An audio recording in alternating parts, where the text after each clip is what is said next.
Welcome back to Sledgehammer Horror, guys. I am Ken Sledge, and let's talk horror. So today I am joined by the amazing Josh Stifter. Josh, how you doing today, man? I am doing fantastic. It is super awesome to have you here. But before we talk about why you are here, I would like for the people that don't know you to get to know you a little bit. Josh began his filmmaking adventure crafting short films with his friends after school, which I think all of us kind of did. I had so many little zombie movies back in the day that we did just because black and white was easier and chocolate syrup looked like blood. Um, but then in college you did pursue animation, and then you started doing cartoons for director Kevin Smith. Now you guys may have heard that name a couple times before in the past. Now after years, you also worked on Tusk, if I'm not mistaken, correct? I did. Yeah, I did an animated sequence from the podcast episode that it actually came from. And then Uh-huh. they hired me on to do a couple of animated sequences in the movie that ended up being cut from the final film. Which is it is what it is. I got paid. I started my business with that money. And I also it was the sort of impetus for me to go, how come Kevin gets to make those movies, like weird stuff like that I always wanted to make? And I was at a Q&A with him, and someone just happened to ask, um, what do you say? It was like right after Tusk had come out, and he was still in that self-deprecating phase of mocking it like Kevin loves to do with every movie he releases. And Mhm. he was being self-deprecating about Tusk and was like, hey, if you think you can do it better, go do it. And I was like, well, I don't think I could do it better, but I definitely have my own take on that I always wanted to do, which was, since I was a kid, I wanted to make a movie where my best friend Daniel played a Dr. Frankenstein and I was his Frankenstein monster. And growing up a Spider-Man fan, it was always going to be a Spider-Man. He turns me into a Spider-Man. And so then I went out and started filming Greywood's plot. And I was like, this is my take on what, it's my take on sort of the grindhouse of what Robert Rodriguez does, mixed with the silliness of Clerks and the odd friendship that Kevin always hits in his movies, mixed with Tusk and this monster idea. And I was a huge fan of body horror. Like, I mean, The Fly is one of my top 5 favorite movies of all time. As we're going to talk about this in this one, there's a body horror movie that, there's things with blood spraying up into ceilings and whatnot is my jam. Gross is Yeah. my thing. So when I saw Kevin could do it, I was like, I'm going to go for it. So yeah, so Tusk was a big part of my giving me the guts to go make whatever the hell I wanted. Mhm. Well, and you talked a little bit about Robert Rodriguez, your first feature length, The Good Exorcist. Like, was that, like I said, that's with him. Is that something that like was like a happy accident, or were you pursuing him the whole time?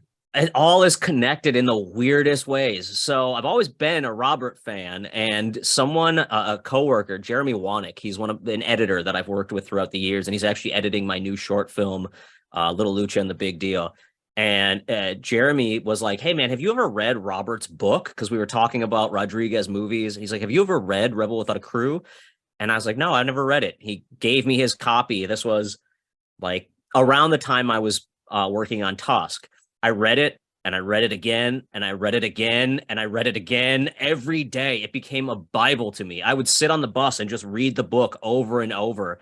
I was literally like the way, your grandma would read Psalms before bed. I would read like passages from Rebel Without a Crew and then go to bed.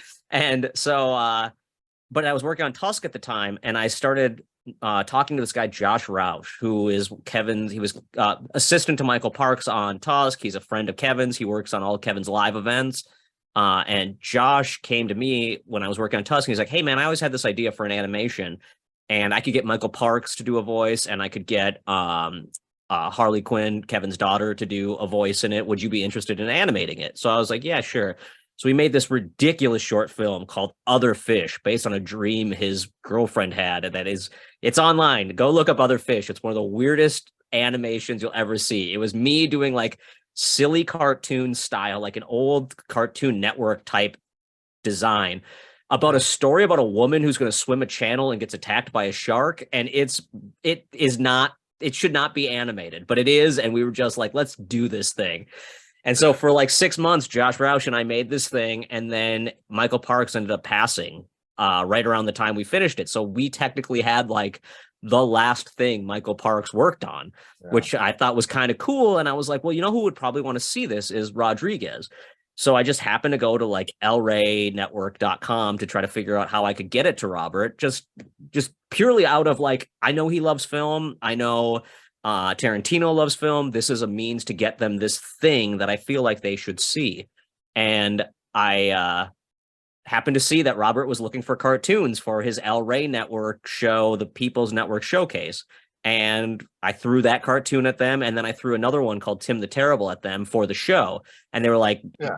Other Fish is cool, but this is the weirdest thing we've ever seen. We can do nothing with this. You cannot show this dark. It breaks all the rules. Like we literally killed the dog in it. It's ridiculous.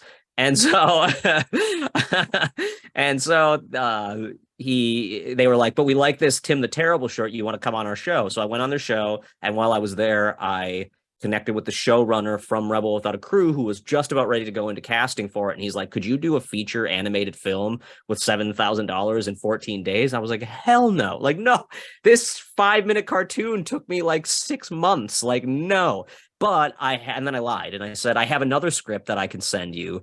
And he was like, yes, send that over and we'll see what we can do. It was a blatant lie. I didn't have a script. I went home and Daniel and I wrote the script in 2 weeks. I asked him, I'm like, hey, can I send it to you in 2 weeks? I want to do some rewrites and make it work for $7,000. And he was like, actually, I said a week. And he was like, I'll give you 2 weeks. And so in 2 weeks, Daniel and I wrote a script, which was The Good Exorcist, and sent it to him. And they loved it. And it ended up on the show. So it's like That's everything awesome. becomes tied together in these weird ways where you like, as long as you're like putting yourself out there and figuring out like, well, how does this tie to this? And what can I do with this right now? Suddenly you're putting together things that you never expected. Right. Well, I mean, you talk about, putting together things you never expected. You are also the owner and director of the award-winning film and animation company Flush Studios. So, what made you decide to, start your own studio out of everything? Yeah, so I mean, this has been sort of my ongoing. It started as like a fake company. So Daniel, who is like my co-direct or co-producer, he acts in all my stuff. He plays Father Gill. He plays Doug Graywoods in Graywood's Plot. He and I went to well, we've known each other since kindergarten. We went to school together our entire lives, but we went to a private high school thinking we'd be pastors. I mean, that's it, which is ridiculous to think, but that's sort of what we went to school for. And the school paper was called The Flash.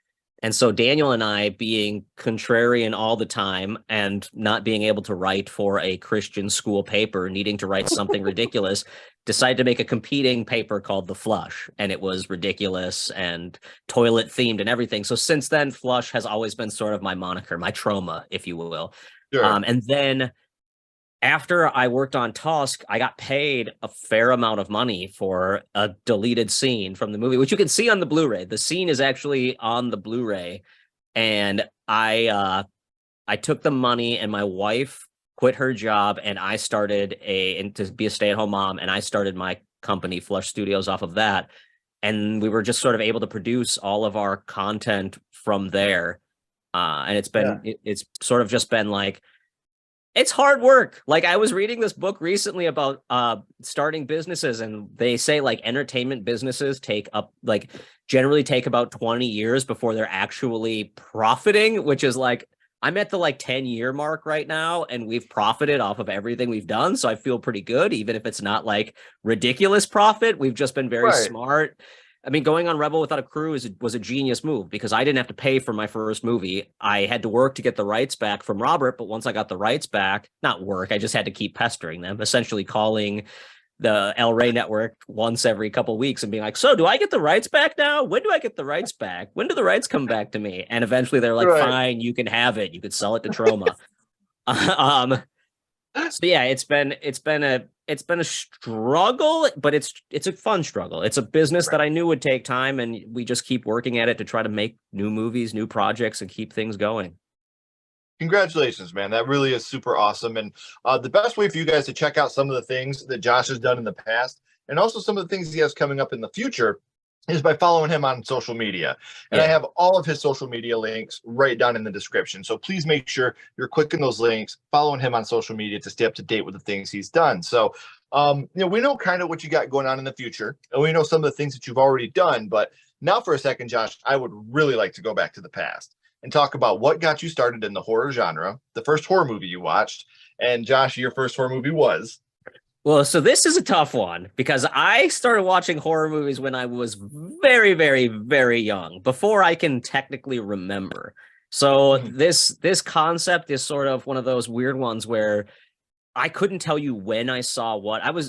I'm literally I was a Friday the 13th baby. I was born Friday the 13th, 1985, September.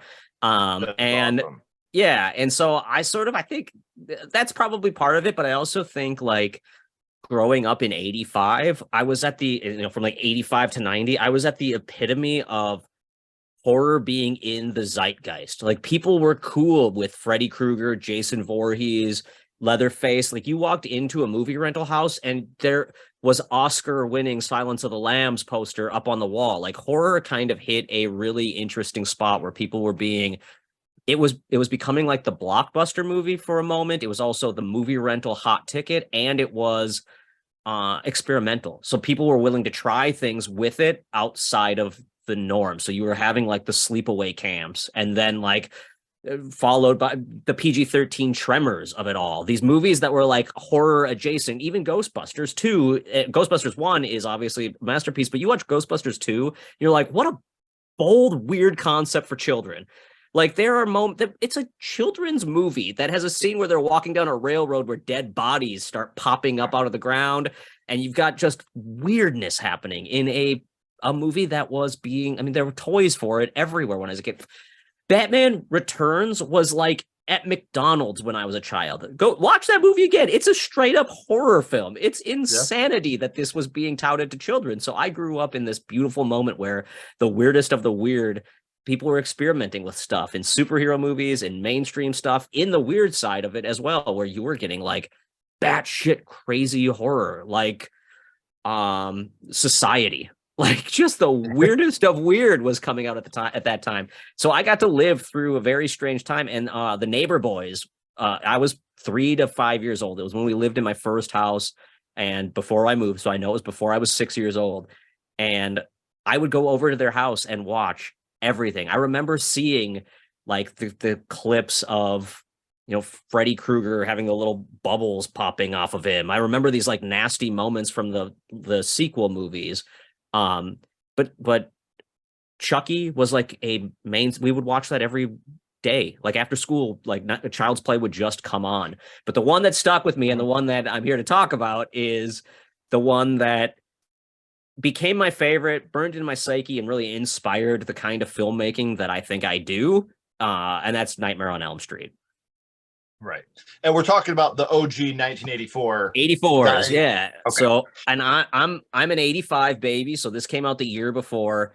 And it was just like, and I mean, Nightmare on Elm Street hit, and then they were like, we got to make more of these. So 2 came out like instantly, and then they went into production on 3 right away, and it was just like boom, boom, boom. We're gonna hit the audiences ripe for this. We're gonna franchise the shit out of it, and Right. that they did, and I was on board for it. Yeah. A big part of it being just how oddly relatable it is for a child. Like dreams are the first terror that you feel. Like you as a kid, I mean, not everyone, and everyone is raised different, but in my suburban, lower to middle class family, we were pretty just chill. Nothing too crazy was happening. And so, I had nightmares. I still to this day am like a nightmare person. I'm a dude who has like sleep paralysis every once in a while. I've taken to actually writing my dreams every day. I keep like a journal, and I write down my dreams because it actually helps me stabilize myself when I'm in those dreams, so I don't wake myself up consistently through the night. And so it's something I've had to do as I grow older, where my nightmares have actually gotten worse as I've aged. Um, and but as a kid, I still had the same thing, and Nightmare on Elm Street was relatable. I could get behind this concept of the character of your dreams and the feeling of what they were in. Yeah. And especially like you said, when you're young and a movie like this hits, you're already, your mind is so being developed, and it's so like open to everything. And you go from watching A Land Before Time to seeing A Nightmare on Elm Street, and it just blows your fucking mind, man. So Yeah. we know that you were young, probably between the ages of 3 and 5. You were watching it with the neighbors, but do you remember which scene it was that affected you the most, Josh? Well, so as a kid, like I can't tell you specifically what scene it was because I think the whole thing was powerful. But the scene, I think the obvious scene that is the first of the movie, having just rewatched it and going like, okay, this is iconic and instantly pulls you in. And I'm sure it affected me because it had to have been the first scene I saw was Tina's dream, where you're just like sitting there watching Freddy. You're seeing him for the first time really being revealed in the shadows. And like there's something so childlike, the puppetry of the long arms as he's walking and then suddenly he's behind her. I know that as a kid I had to have just been like, oh my god, that's him and we're in it now.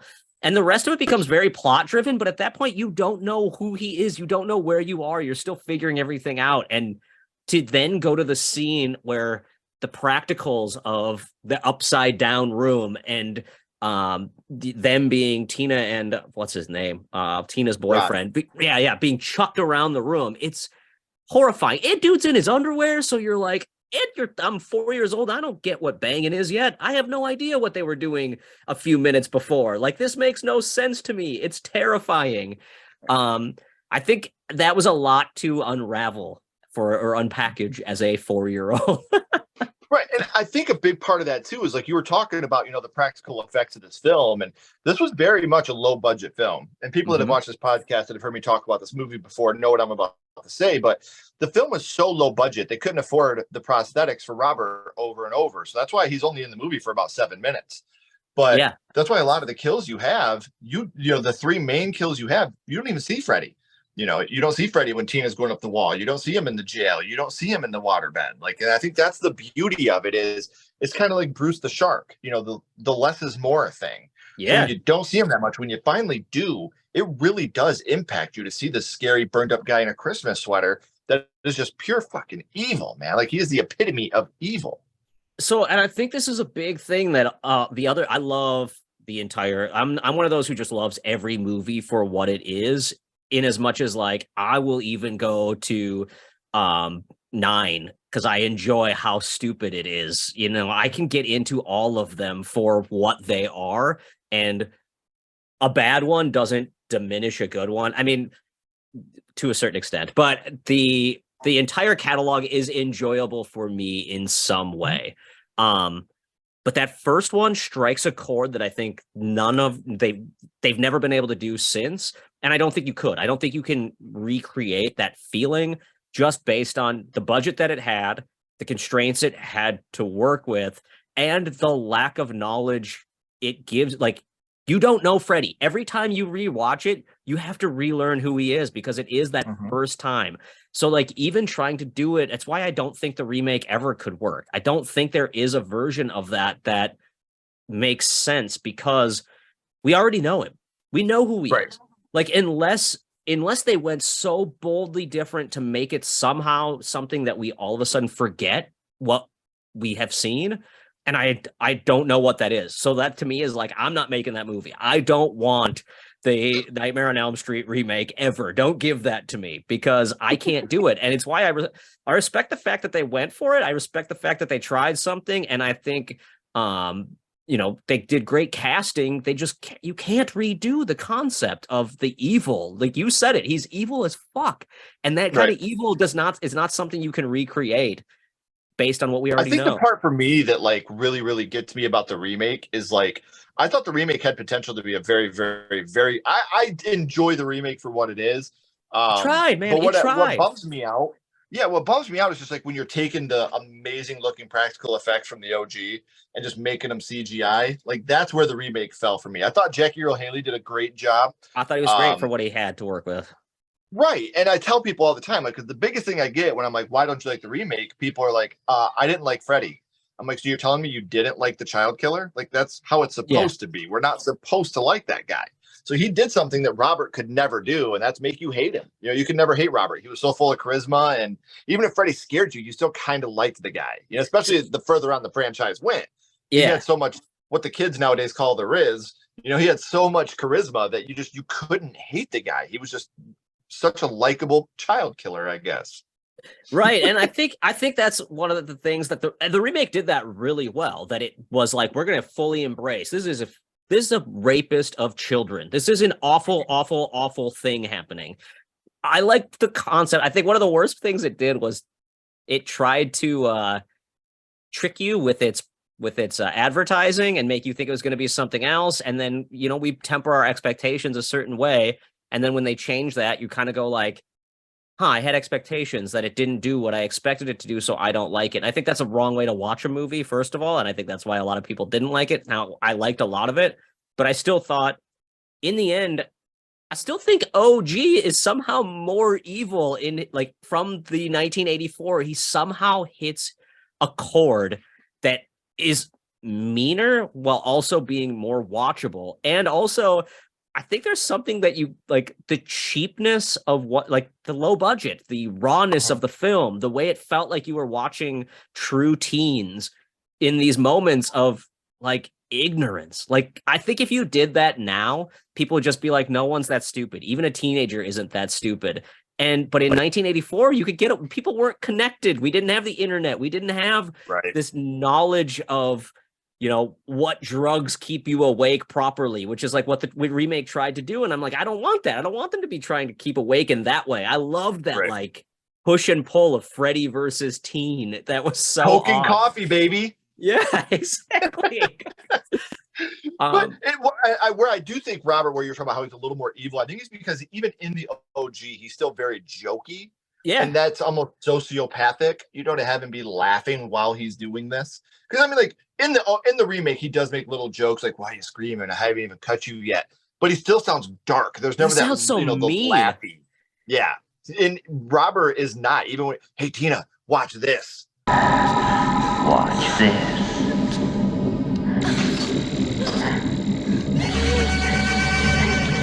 And he's laughing like he's purposely trying to make them feel so terrified that gives him his power. And you were talking about how you like each of the movies in the franchise for what they are, but that's a perfect segue, because my next question is, whenever we talk about a franchise, I always ask, which one is your favorite in the whole franchise?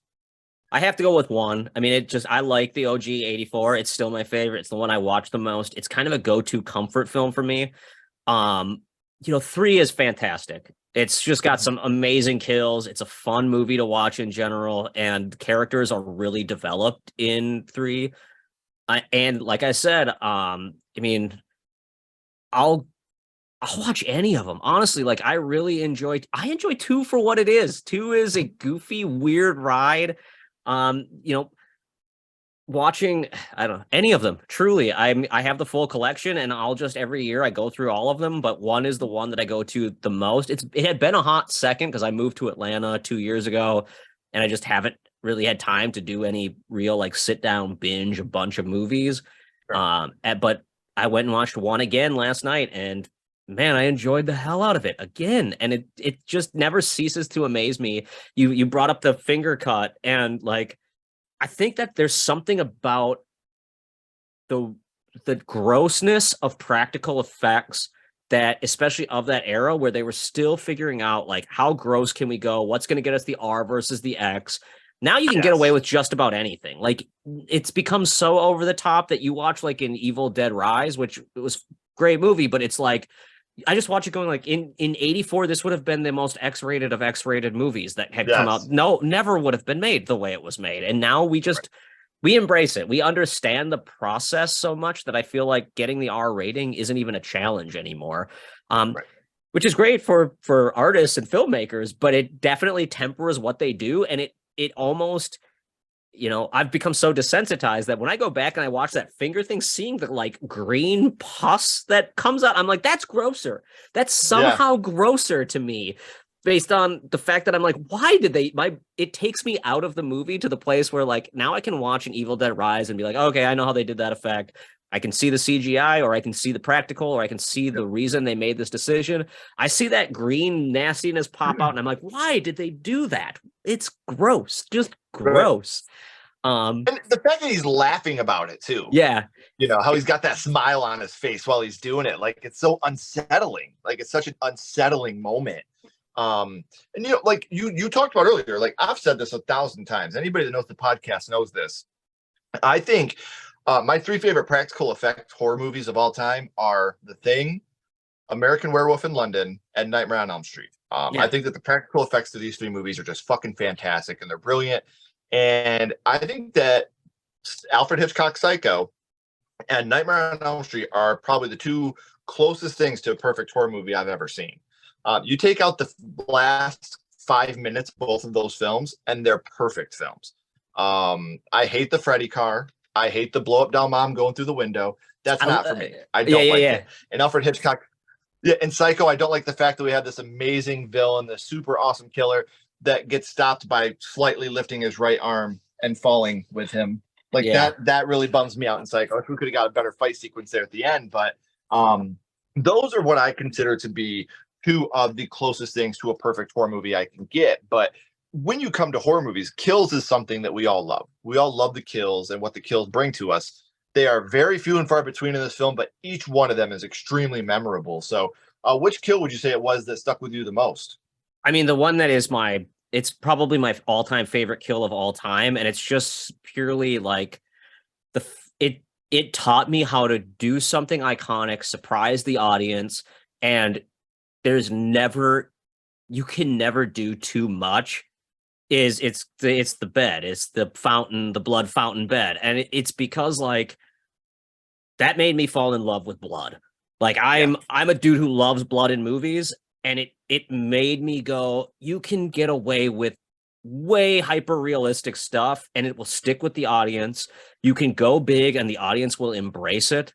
And it's through all of my movies, it's been like a go-to of do what feels right, not what you think should happen.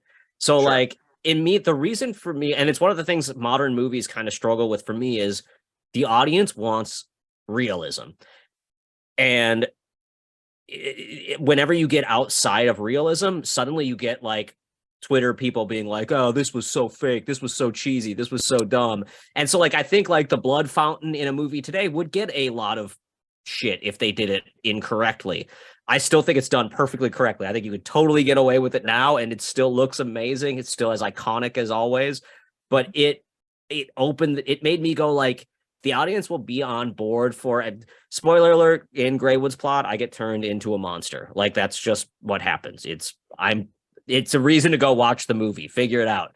And for me, like one of the things that gave me that okay to do that was the movies from that era that were just like Tim Burton being like, I'm going to do whatever the fuck I want in Beetlejuice and no one's going to stop me. Like that movie is ridiculous. If you think about the actual plot of Beetlejuice, it's so over the top nonsensical. Like there is no realism. Why does him getting married allow for anything that none of it makes any goddamn sense and is never explained? Like how do they fly the sandworm in? It doesn't, nothing works, but it works. I totally love the entire movie. And the same thing with Nightmare on Elm Street. You're like, what's the science of this?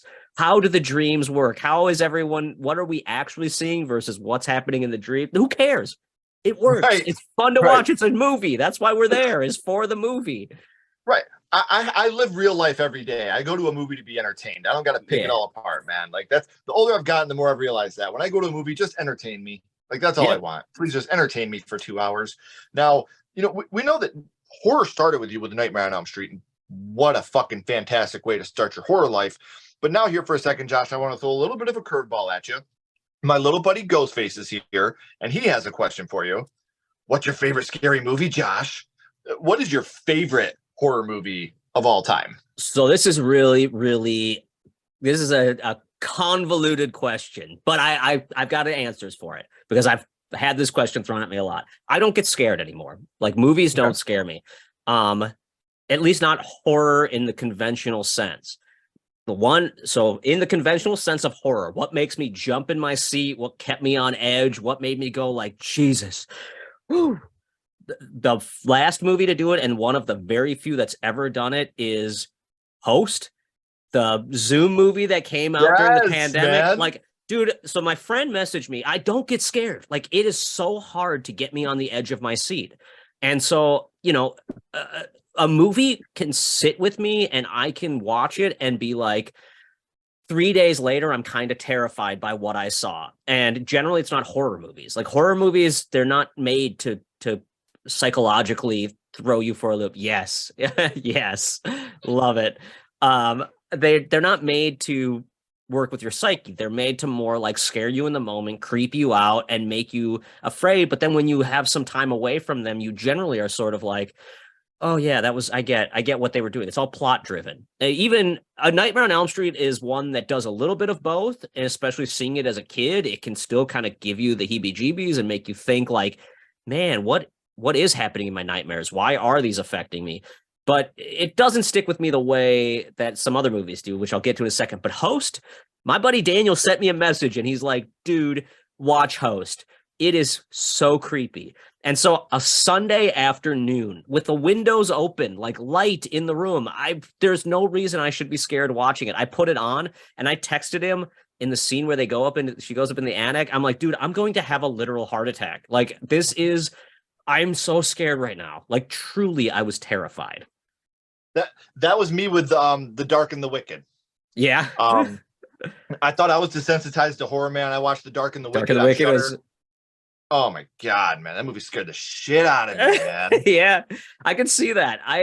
That one definitely had its moments, but there was something about the realism of Host and I'd been on those Zoom calls for work every day.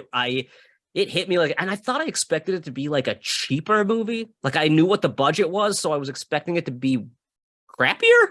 And then watching it, I was just like, this is so high quality. Like, how are they doing this? Like it was fantastic. It's already been said. They did like that scientific thing, and it was like the scariest movie of all time, with Insidious being right behind it. Like that to me was like that had to be a huge honor for Rob and Jed and everybody involved with Host, because I felt the same way you did. Like when that came out, I was like, this is a fucking masterpiece. It's so good. It's very scary. You have very likable characters. You have moments where you're genuinely laughing. I agree with you. I think Host is a very underrated film that doesn't get talked about enough. So that's in the like convention of just what people would put on the list of straight up horror. Like this is a horror movie. As far as like my favorite movie that I consider a horror in the genre of that, I think The Thing, the John Carpenter The Thing, is the only flawless movie ever made. I believe every frame of that movie, every sound in the score, every little beat, even the computer looking as shitty as it does and not standing the test of time, is so perfectly used in the movie that I love everything about that film. I would not change a single frame. But I didn't know that until way later in life. So that's why I could never say that's the movie that made me. It wasn't until I was like graduated from high school and went back to it. I had maybe seen it on like the Sci-Fi Network or something and thought it was an enjoyable movie for what it was. But it wasn't until I got into filmmaking and understood the art of filmmaking, understood the like craft of putting a movie together and not following the rules. Like there's something about The Thing, like the way stuff is in the light, the way that he doesn't follow the constraints of like 3-act structure, the way that he gives away the end of the movie at the beginning. Like he literally tells you at the beginning, something bad is happening and you are so ignorant for not paying attention to what you're seeing. I love it. I just love that whole movie. So The Thing is, it's The Thing, The Fly, and The Shining are the 3 go-to like comfort horror movies for me. And all for 3 very different reasons. But I find The Thing to be the most entertaining, perfect blockbuster horror movie. And you just brought up something about The Thing that doesn't get talked about enough, and that's the score. The score of The Thing is so damn good. Like honestly, I put the score of The Thing over top of Halloween Oh 1978. yeah. Like, and it just like whenever people talk about The Thing, they talk about the amazing practical effects, which they should. They talk about the fantastic acting, which they should. They talk about all the anxiety and fear of not knowing, which again, they Yeah. should.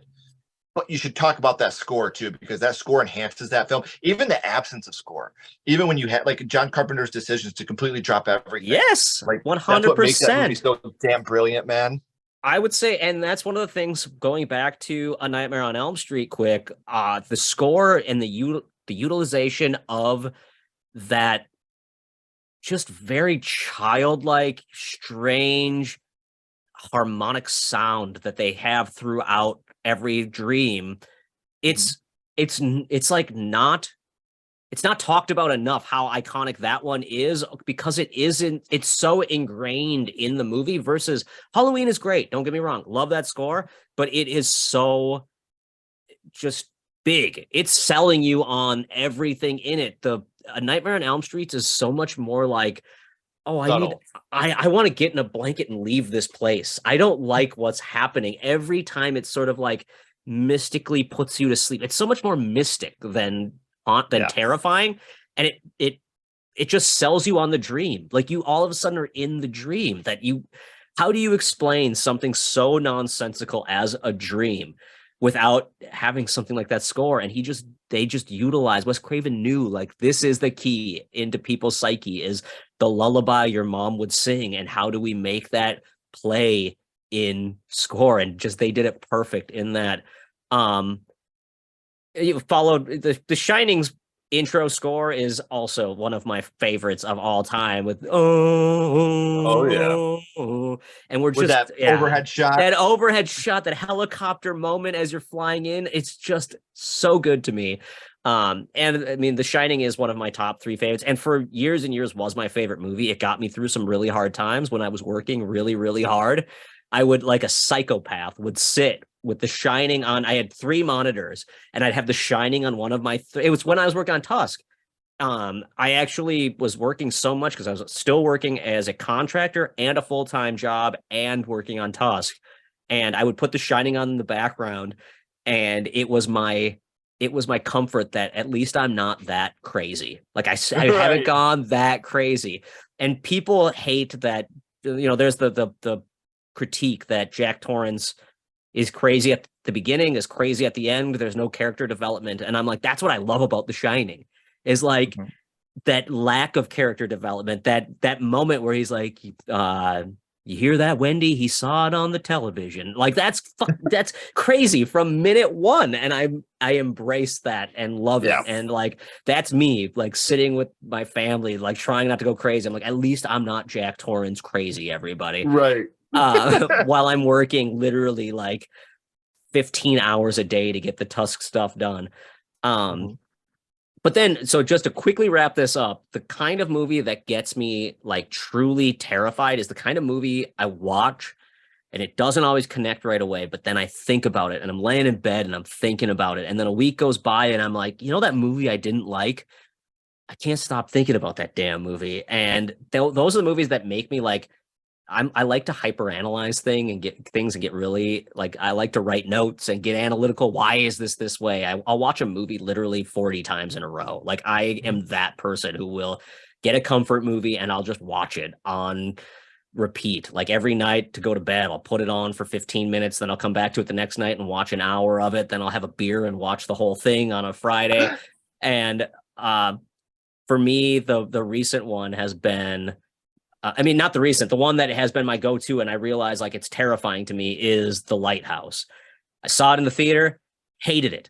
I walked out of the theater, I'm like, what pretentious garbage. I was just like not into it. Now, I'm not the person who will go online and be like, screw that movie. I just like walk away and I'm like, forget that movie. Like it wasn't for me. I didn't get it. It was pretentious. Right. And I laid in bed and I'm like, man, what was that? Man, that Willem Dafoe moment. He really was like, there was something about the dichotomy of human nature. I got to see this movie again. And then it like came out on Amazon. It was the last movie I saw before the pandemic. And then the pandemic hit and I was sitting at home by myself more. I was, drinking a bottle of whiskey by myself more, thinking about what the lighthouse was about, going like, good God, this movie is like hitting me really hard in this place that I'm at, and became scary to me, where I'm like, whoa, I see how someone goes down this road. And like, I do like his lobster. yeah, exactly. And just, yeah, it totally was. And like understanding the scene between the two of them alone, drinking and dancing, and this like weird, like romantic moment between the two of them, and then thinking about it even more, where I'm like, oh my God, it's not about two people. It's about the duality of one person, and like being in your own head, and like, oh, the artsy fartsy got me. And that's horror. That's horror that can hit me hard when you make a pretentious piece of shit and I'm thinking about it a month later. That's horror. Right. And I agree with you. Because like after you're watching it, you're like, what was up with the bird? You know, Yeah. like all these different things, you know, and like the way that you're continuously like, I got to go watch this again and see if there's something I missed. When you can do that to me, that's when I give you applause. When after I watch the movie, if I sit there think about it and go, man, I got to go watch that again to see what I missed, because I had to have missed something. Then you got me. You've got me hook, line, and sinker at that point. So I do want to say, I said it at the beginning, guys, but I do want to reiterate this. I do have all of Josh's social media links down in the description. So please make sure you are following him to stay up to date on everything he has coming up. But before I let you go, we always bounce back to the same question, my friend. We are going to go back to A Nightmare on Elm Street, and what we're going to do is rank this movie on a skull count. However, we are not judging this movie on acting, production, score, direction. We're not being critics right now. All we're doing is ranking A Nightmare on Elm Street on how much it affected you on your first viewing. So 0 skulls being not effective, 5 being extremely effective. You can use half and quarter skulls anywhere in the middle. But Josh, what would your ranking of A Nightmare on Elm Street be? You know, it's funny because it's you say from your first viewing, which is really hard for me to think about now because I'm literally 35 years, 34 years since that first viewing. But I literally wrote a script based on my dreams and sort of my take on, it's not my take on A Nightmare on Elm Street, but it's my take on, you know, it's sort of like The Cell meets A Nightmare on Elm Street, and the horror of what, you know, and with a little bit of Eraserhead in there for like that dreaminess of where we go when we go to sleep, and your psyche gets into you in a way that tells you a story that you wake up from going like, why the hell did I think that? Like, where is my mind at? And it's called Band-Aid Face, and it also is my take on the slasher, which obviously this was the slasher that got me. The reason I picked this is because it got me. So I will straight up say it hit me at about a 4.5. You know, I only like dock it the 0.5 because of the fact that I can't actually say how much it scared me. It didn't scare me enough to make me go like, I'm never watching it again. Sure. You know what I'm saying? I think it maybe helped the desensitization of me. But there was all of the other horror at that same time that I was watching. You know, I had terrible arachnophobia. And I saw arachnophobia way too young, and it scared me to the point where I could not sleep. I actually got like taken to a specialist for arachnophobia. And then my dad eventually was just like, we're going to go catch spiders. Like, you have to beat this because you're terrified of them. So we would go out and we would catch spiders at night because I just could not handle life with the concept of spiders being a thing that exists. And so, you know, I think other movies affected me equally, but I absolutely was terrified. There's no doubt that it had an impact on me, and still does to this day, to the point that I am writing movies that have been completely inspired by this. In fact, every movie I've made has had a sleep/dream sequence in it. And A Nightmare Before Christmas, A Nightmare on Elm Street gave me the validation to put dreams into movies. It said, like, right off the bat, this is okay. You can do this. Mm-hmm. Well, that's what I'm saying. Without Nightmare on Elm Street, who knows if you'd be the same guy that you are right now? I would not. I can very much say that I would not be without that movie. Right. And that's what's so special about these horror movies. And that's why I like going back and talking about these, so we can remember how we got started and where we're at today because of that. So we are at the end of the third act, guys. The curtain's about to drop and the credits are about to roll. But before that does, make sure, like I said, you're following Josh on social media to stay up to date on all the things he has coming up. Josh, please don't go anywhere. I got a couple more questions for you. Everybody else, if you haven't already, please like and subscribe. It really does help the channel more than you know. And follow Sledgehammer Horror on social media. All our links are down in the description as well. And until next time, keep talking horror, stay what you are, and we'll see you guys soon.